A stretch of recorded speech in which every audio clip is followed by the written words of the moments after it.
Di ba, nung panahon ni Digong yan, nagsulputan yung mga pogo na yan sa coffee. At dyan na mayagpag itong si Alice Guo.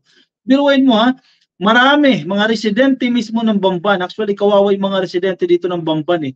Napaikot sila ng isang Chinese ka-coffee na nagpanggap na Pilipino, tumakbo sa pinakamataas na posisyon dyan sa bayan ng Bamban bilang alkalde ka-coffee, bilang mayor, at nanalo, di ba? Grabing panloloko ang ginawa nito ni Mayor Alice Guo. Hindi na siya mayor diyan, matatanggal na yan eh. Ngayon nabulgar na siya. Grabe talagang ginawa dito ni Mayor, oh. Iba talaga nagagawa ng pera eh. Ano ito eh, ginawang fronta ito ng isang malaking sindikato eh, di ba? Pinatakbo para magkaroon ng mabilis na access, makapag-grant ng permit. Siyempre, ang kasamaan, wala namang forever yan. O, in fairness, thank you kay Senator Risa Ontiveros kahit papaano ha. Magandang accomplishment ito. Kung hindi dahil kay Senator Risa Ontiveros, hindi uusad ito, in fairness ha, kay Risa Ontiveros. Pasensya na kayo ka-coffee, pero we have to give credits kung kanino dapat ibigay itong credits na ito. Dahil hindi na to tinantanan eh. In fairness, nagiging sunod-sunod yung accomplishments niya ni Risa Ontiveros ha. Una yung kay Pastor Aguila o kay Senyor Aguila, sunod yung kay Pastor Kibuloy. At ito na, yung kay Guo. Caught by the hand, NBI. Alice Guo, sabi ng NBI, Alice Guo at si Guo Huaping's fingerprints are the same. Holy kabalbon. Yung fingerprints nitong unang tao na ito, itong si Guo Huaping. Kasi di ba, parang 1 week ago or 2 weeks ago, lumabas yung passport nito eh, nung bata pa siya.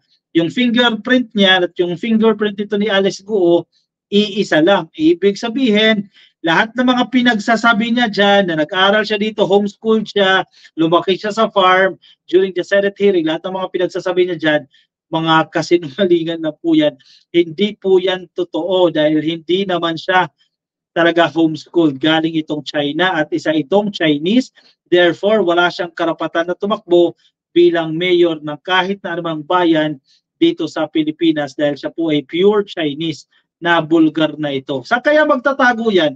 Malamang puntang Davao yan, dyan na magtago yan. Kasi remember, no, yung isang araw lang eh, may isang manager nakita dyan sa Davao eh, paluwas na sana papuntang Xinjiang, China eh, no? Nahuli, nasa kote dyan sa Davao. Bakit gustong-gusto nyo dyan nagtatago sa Davao? Anong meron ba dyan sa Davao? Kayo ba ay protektado dyan sa Davao? Sino yung magpoprotekta sa inyo?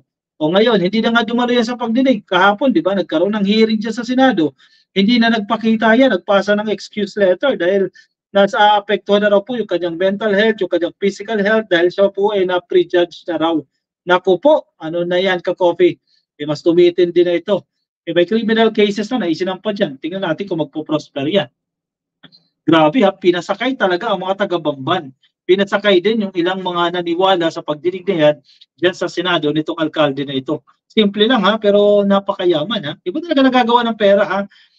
Bamban Tarlac Mayor Alice Guo has the same fingerprints as Chinese passport holder Guo Huaping. The National Bureau of Investigation has found. Yan, confirmed ka-coffee. Kinumpirma na po mismo ng NBI yan na iisa lang po ang kanilang fingerprints. Eh, identical ka-coffee ang fingerprints. Hindi mo pwedeng, wala kang kapareho ni kahit na sino yung fingerprints mo. Unique sa'yo yan, wala kang kapareho. Parang prints ng dila mo yan eh.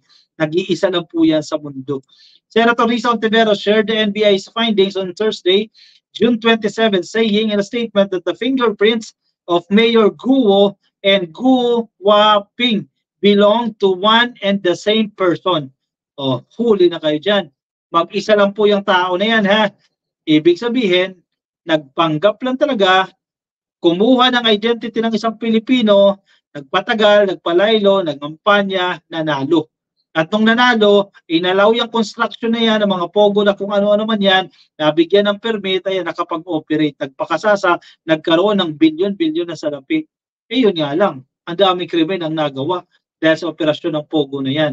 This confirms what I have suspected all along. Peking Filipino si Mayor Alice, or should I say, Guo Huaping. She is a Chinese national masquerading as a Filipino citizen to facilitate crimes being committed by Pogo, sabi ni Ontiveros.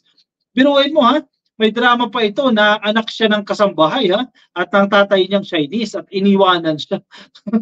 Grabe ka-coffee yung kwento ha. The senator urged the Office of the Solicitor General to speed up the filing of a quo warranto case against Guo for falsifying her citizenship.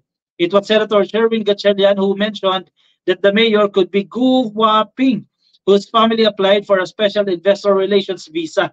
According to records from the Board of Investments, Gu Huaping first set foot in the Philippines when she was 13 years old. O baka dyan na sila nagsimula mag-homeschooling ka, Coffee. Baka totoo naman talaga na nag-homeschooling. Pwede naman yan eh. Nag-aral talaga siya, nag-homeschool siya dito sa Pilipinas. Pero iba yung pinag-aralan ka, Coffee. Ano yan, para makapanloko siguro. Ganyan ang ginawa nila yan. Eh, wala talagang sekretong hindi mabubunyag. And finally, yan, nabunyag na yung sekreto na yan. O, anong gagawin niyo ngayon? So, malamang sa malamang, kung suspended siya, tuluyan, definitely, dapat matanggal na siya. Pero kailangan lang yan ng mga official documentations at matatanggal na siya sa pagka-mayor. Ipapalit yan yung kanyang vice mayor. Yan ang uupo dyan bilang alkalde. Sa bagay, patapos na rin po yung termino. And baka nga maging void pa yung mga naging decision niya o kung ano man, di ba?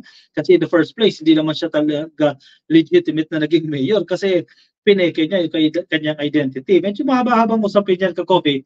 Pero yan ay kailangan mapabilis, sabi pa ni Senator Risa Ontiveros, tutukan na yan para mapabilis itong anong kailangan gawin dyan, kasuhan, na criminal case, meron ng kaso o i-deport, pero ano yan, depende ka, Coffee, kasi kung Chinese na siya, mag-iiba na ng ano dyan, na baka magkaroon ng partnership with China, i-request yan dito, di ba? Magkaroon ng extradition treaty, etc. etc. So, yun yung mga possibilities. So, ang tabay tayo dyan, Coffee, pero malinaw naman na malinaw yan na dapat agad na siyang matanggal bilang mayor kasi as of now, suspended pa lang siya dyan po sa Bamban Tarlac. Ma'am Linda Nang, si Sani Angara daw sa DepEd, anong say mo sa kanya? Actually, isa siya sa best options ka, Coffee. Kasi alam mo kung bakit? Na-discuss natin ito ng isang araw eh. Yan si Sani Angara, isa sa pinagpipilian.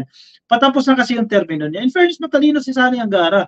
Matalino yan ka, Coffee. Kaya niyang i-handle ang DepEd. To be fair din naman sa kanya. Kaya niyang i-handle. Actually, madali lang para sa kanya yan. Diba? As compared naman kay Inday Sara Duterte, malaki naman yung labang ni Sani Angara. Feeling ko rin talaga eh. Feeling ko rin naman. Siguro mga 60% or 50% Sani Angara yan. Alam na yan ngayon. Siyempre, naayos na lang yan. Baka bukas i-announce na yan. Antayin natin bukas ka, Coffee. Wala akong problema kay Sani Angara.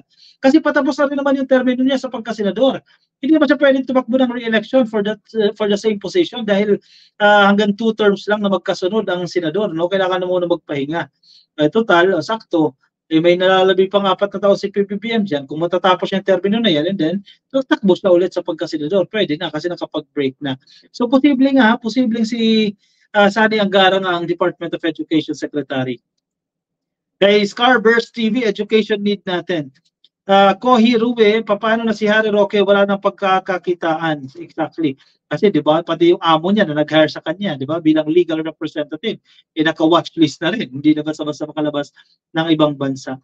Ibitay na yung mga impostora, mga utak check abay, wala pa naman tayong bitay dito sa Pilipinas ka, Coffee.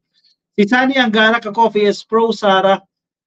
'Di ba? Hindi naman ano lang siya, hindi na siya ganoon ka-vocal ka, Coffee, no. And hindi naman ganoon ka tawag doon, ka-decorated itong politics ni Sani Angara, no. Parang in between naman itong si Sani Angara. O siya, sige, kung nasa Facebook kayo, pasuyin na lang ka-Coffee, pa-like and follow. Kung nasa YouTube, please like lang po ng subscribe. Ako ay magpapaalam na agad sa inyo ka-Coffee din, alas 12 na po. Pasensya na kayo, late tayo nakapag-live ngayon. Ngayong araw po ng Webes, actually, Biyernes na ngayon. It's 12:02 na po ng gabi. Maraming salamat po sa mga sumama sa akin. Short lang tayo today dahil late tayo ka-Coffee. Pasensya na sa mga napuyat dito sa Pilipinas, no? Kita-kits ulit tayo ka-Coffee. Bukas na lang, ha? Alas 10 po ng gabi yan ang ating live stream. Ngayon, pasensya na muna kayo. May klimo na tayo ngayon ang ating live stream ngayon. Kita-kits ulit tayo bukas ka-Coffee. Thank you ka-Coffee sa pagsama sa akin. Ingat po kayo. Paalam po sa inyo. Bye-bye.